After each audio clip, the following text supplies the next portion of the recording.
गनियारी के लगभग नज़दीक पहुंच चुकी है दुर्ग पुलिस। जो लड़की के पिता हैं और जो सामने वाला शख्स था संतोष निषाद, ये दोनों को गुजरात ले जाया गया है। आपसे पहले तो यहाँ की जो पुलिस गई है उनसे वहाँ की जो नार्को टेस्ट के एक्सपर्ट हैं वो पूछताछ करेंगे। बॉडी के पार्ट्स में जो है वायरिंग की जाएगी और उसके बाद जो आपसे पूछा जाएगा, मतलब सामने वाले से पूछा जाएगा, और पूछने के बाद क्या कुछ सच रहेगा क्या कुछ झूठ रहेगा वो खुद ब खुद सामने आ जाएगा। उसके बाद एक ये खबर आती है कि 10,000 रुपये जो है इनाम की घोषणा की गई है अमित जोश को पकड़ने के लिए, ऐसा बताया जा रहा है।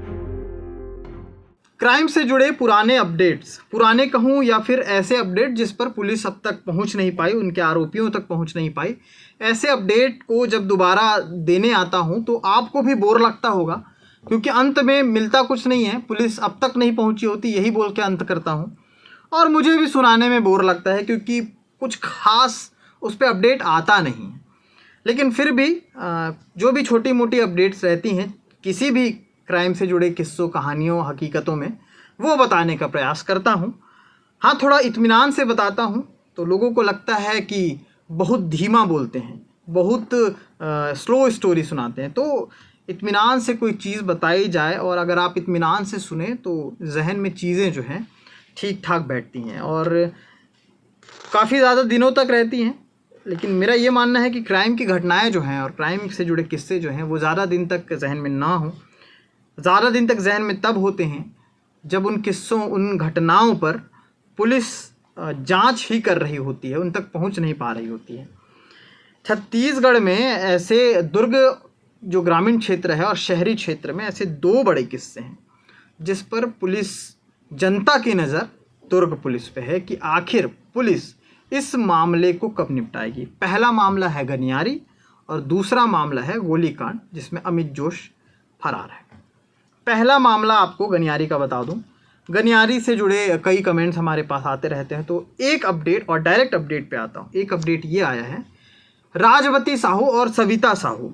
तो सविता साहू के जो पिता हैं उनको, और पहले बार जब बातचीत इनके परिवार वालों से हुई थी तो इन लोगों ने जिस पर शक जाहिर किया था, शक जताया था, उस व्यक्ति को, संतोष निषाद जैसा नाम बताया, उस व्यक्ति को दुर्ग पुलिस जो है गुजरात लेकर के गई है। और गुजरात ले जाने का कारण ये है कि नार्को टेस्ट होना है।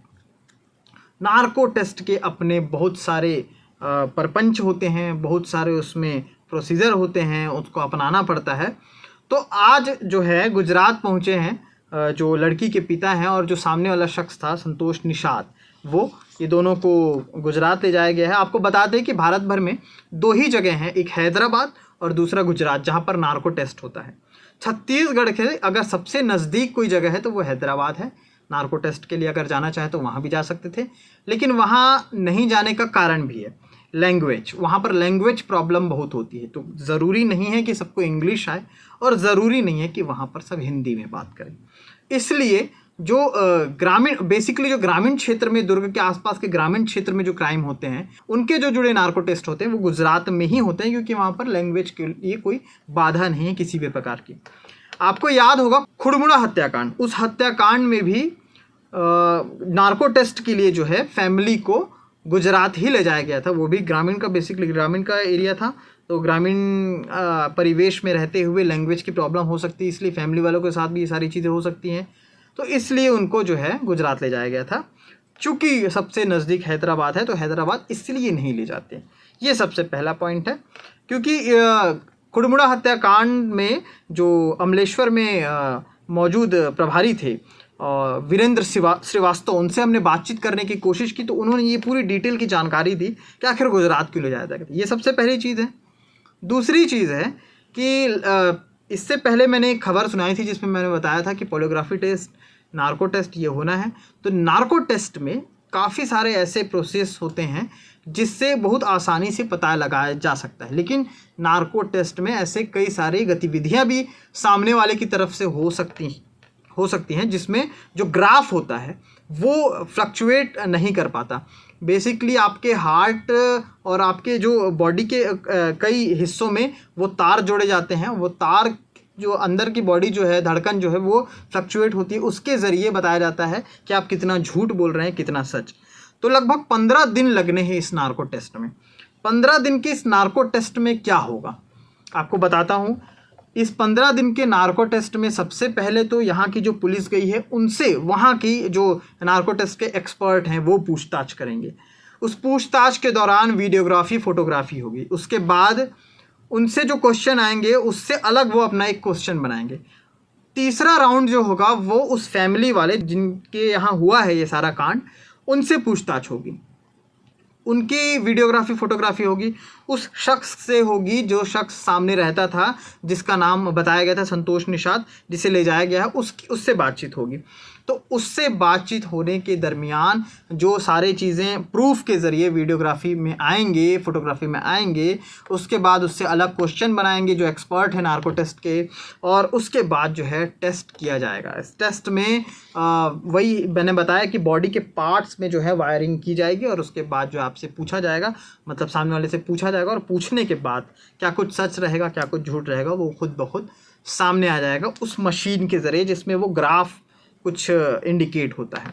तो ये चीज़ें थी। गनियारी के लगभग नज़दीक पहुंच चुकी है दुर्ग पुलिस। और सबसे बड़ी चीज़ कि नार्को टेस्ट को लेकर के लोगों की बड़ी उत्सुकता थी, खासकर इस केस को लेकर के लोगों की बड़ी उत्सुकता थी, क्योंकि 6 मार्च को रात में ये कांड हुआ, 7 मार्च को लोगों को पता चला, और अब 6 महीने पूरे होने को है, और अब तक आरोपी कौन है ये पता करना मुश्किल हो गया है। बेसिक पुलिसिंग जाहिर सी बात है वहाँ पर हो रही है। टेक्निकली किसी भी तरह से वहाँ पर कोई काम नहीं किया जा सकता, ना कि फ़ोन थे, ना ही कोई कैमरा था।